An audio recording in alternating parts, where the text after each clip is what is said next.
kuna wazee walitoka hapa wanatumiwa na bwenyenye, wakachukua wazee wenzao hapa wakaenda kuwaweka ndani pale Marereni kwa sababu ya ulafi wa ardhi. Ilibidi mimi niko Nairobi, masimu huku mpaka wazee wakatolewa usiku.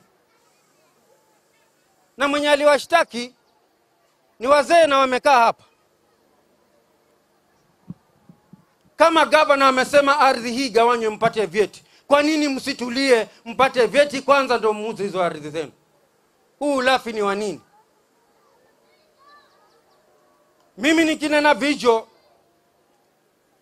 nikikuja nikiongea kwamba watu wasiuze ardhi hapa, na Mbowe Michael Mtiteng mwenyewe, mtoto mdogo sana huyo wa Michael huyo, atatuambia nini? Hii ardhi ni zetu. Alipozaliwa hizi ardhi si tulikuwa nazo. Anambolo kala Michael ni kilongozi, aza kala mtoto mdogo ile aguzo omunda. Mimi najaribu kuwashauri kila uchao, lakini sitashindwa.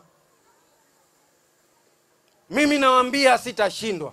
Ile register ambao mliwauzia huku ilienda pale Malindi pale, na nikasema hakuna title deed hata moja itatolewa mpaka wale ambao mliwauzia majina yao atolewe. Sasa hivyo kama wao ulikula pesa ya mtu utairegesha. Mimi nakwambia, mimi nakuapia, kama wewe ulikula pesa ya bwenyenye utamregesha, maana yake bwenyenye hatapata title deed. Manake mmezidi sana. Na ukiangalia huyu ni mjombako, huyu ukiangalia ni ndugu yako, ukisema unampiga huyu kwa nini? Sasa mnataka nifanye nini? Adui ya mpwani ni mpwani mwenyewe, adui ya Mtwadu ni Mtwadu mwenyewe. Mimi nataka niwaambie hivi, nataka tuelewane. Na sababu hizo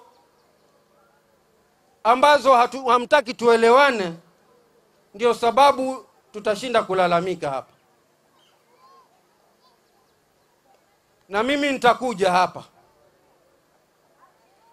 Baada ya hapa nitakuja tena kwa masuala ya ardhi peke yake.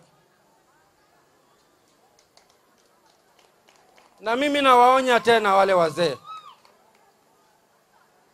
Onya wale wazee. Na wengi ambao wanasaidia mabonyenye ni viongozi. Ni viongozi. Ni kweli si kweli? Na mimi nawaonya hao viongozi. Nilikuja nikazungumza pale Adu na nikanyamaza. Lakini si kwamba nimesahau. Mimi nilisema kwamba niko tayari kwa lolote, lakini nihakikishe mtu wa Adu, mtu wa Magarini hadhulumiki. Kwa hivyo wewe kama ulipatiwa nafasi yako huku kama chief, assistant chief, DO, DC, lakini kazi yako wewe ni kudhulumu mtu wa Adu, mtu wa Magarini, mimi nasema siwezi fanya kazi na wewe. Lakini naomba nyinyi wananchi mnipe nafasi. Manake nyinyi ndio mnashirikiana na hawa viongozi lagai kuuza hizi ardhi za wananchi. Na mimi nawaomba wazee wangu wa Adu, mimi najua huku ni kwetu, lakini nyinyi mnajua kabisa mimi si kiongozi wa Adu Kamale peke yake, ni wa Magarini yote.